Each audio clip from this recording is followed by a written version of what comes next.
Hello. I just got through reading to you the first part of Writing About Joy. And so if you read that, then you'll know what we're up to. And I'll start in with the other pages that are left. There's about, is it 5 pages left or so? It's all handwritten, so it'll go quick.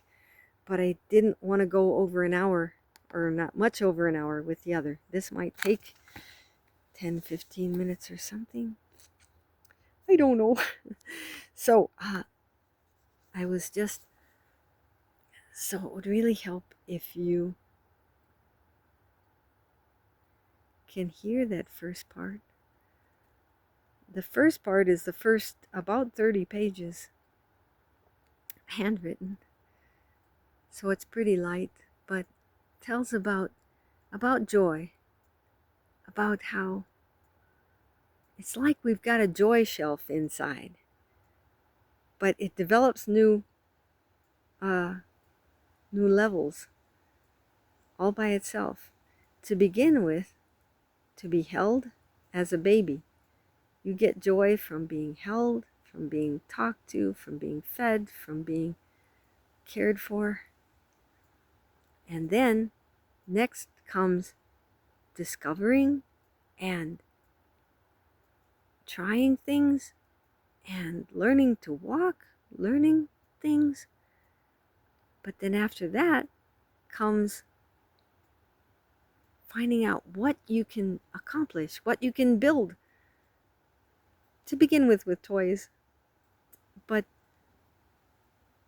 and yet with your potatoes on your plate. But the joy comes from doing, from accomplishing, and learning to work together. That several pages was written about that. And I ended up explaining to Ben, just pointing out how, God helped us learn that through the years. Learn how to work together, to encourage one another, to, how to say, and then I described how each one of them has done that. And so you'd about have to read the other thing or listen to the other video to get all those pieces. But here I'm going to start up because I said, even dad has been the anchor man for our family. And he taught the kids so many things, especially when he was starting his business. And he has a clock shop. And they got to help learn how to fix clocks, fix watches, run a business, deal with customers, deal with people who stop in. It's wonderful. It's learn to work together. So that's about joy. Okay. Now, and I mentioned that he's held so steady. So Dad's been the anchor man, while I'm more like the seasick guy hanging over the rail, who is being noble and useful just by not insisting on going back to harbor. I forgot to tell you, I was saying that right when I'm writing this letter from Romania, we'd had so many responsibilities, and a mom's responsibilities are different, as far as how to help this one, what to say to that one. Can something be done to help them see better, learn, grow? But be here, do this, we need to do that. And these people are coming over, but those aren't, and we have to, whoa, it got to be too much. And I got like the seasick guy hanging over the rail, who was being noble and useful just by not insisting on going back to harbor. But the Lord is by my side, assuring me that it is indeed worth it. So I keep on. But I had a dream come true here.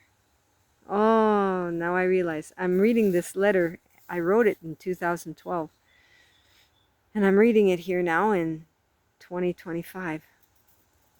And I remember, oh yeah, I told him about that. But I had a dream come true here in Romania, last September, Honest, a real dream from over 40 years ago. I'll have to tell you about it someday. But the dream come true. It's apparently God's way of encouraging a really, really down and out soul, that's me, who nonetheless really, really wants to do his will. So did I read that well enough? To help me. You see, when I was 11, I had a dream. And when I was 43 in Romania recently, in 2011, I go out of our apartment, Timothy and I, we went for a walk. And I suddenly, as we went out of the apartment, I saw things that were in that dream. So God knew where we'd be that many years ago, and he's worked it out for us to be here. And while I was just worn out and crying out to God, please help, and maybe help get me out of here, but Lord help. And then he shows me that. So that's all I mention here. I explain it in a different writing. I explain it in detail. And it's in the thing that I wrote. I did a video that's both English and Romanian for our Romanian friends and any English speaking people who have the patience to try to understand what I'm doing. But I explain it in detail, other details anyway. So, which is apparently God's way of encouraging a really, really down and out soul who nonetheless really, really wants to do his will. The pain of loneliness, the pain of being overwhelmed, the pain of little to no quiet time, the pain of menopausal hypersensitivity, I happen to have that, the pain of lack of ability to communicate, both here and back home, which can be horrendous. I couldn't speak Romanian well enough for a few years here. Then I got practice and I got good at it. I got okay. But still, to try to explain detailed feelings to people who are new to you, new culture, and try to use the words you know, so you can hardly communicate deep things. At least it's hard. And to try to explain back home on the phone to friends, how can they understand? It's just too much. So I was so alone. Back to walking with God, trust God, talk with God. So at any rate, these pains are real. And at my age, they don't go away.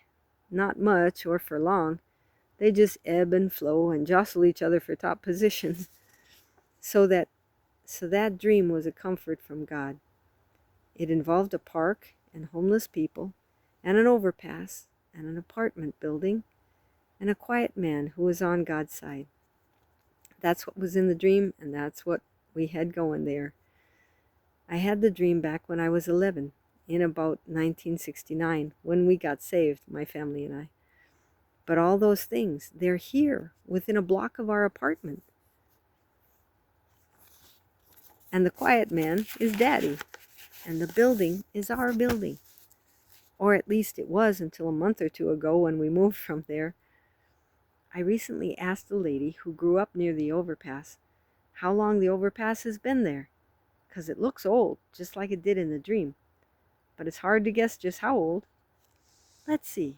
I know it wasn't there in 1978, because that's when my father died, and I was wishing that people from the far side of the railroad tracks could come for the funeral, like in a procession.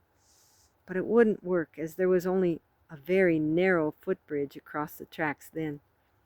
They built it a year or two later, she said, in 79 or 80.